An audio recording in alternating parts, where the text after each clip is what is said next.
ঘাম আমাদের শরীরের স্বাভাবিক একটি প্রক্রিয়া। এটি শরীর ঠান্ডা রাখার জন্য একটি অনন্য উপায়।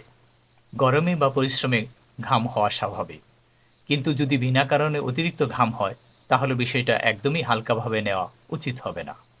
এই বিনা কারণে অতিরিক্ত ঘাম হওয়াকে চিকিৎসা বিজ্ঞানের ভাষায় বলা হয় হাইপার হাইড্রোসিস।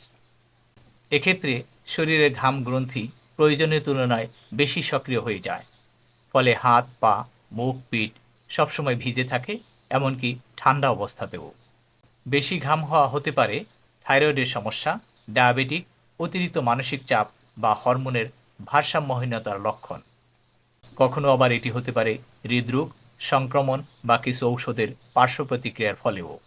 যদি ঘাম হওয়া হঠাৎ বেড়ে যায়, দুর্বল লাগে, ওজন কমে যায় অথবা হার্টবিট বেড়ে যায়, তাহলে অবশ্যই একজন চিকিৎসকের পরামর্শ নিন। সবচেয়ে ভালো হয় যদি আপনি একজন এন্ডোক্রাইনোলজিস্টের পরামর্শ নিতে পারেন। সুস্থ থাকুন।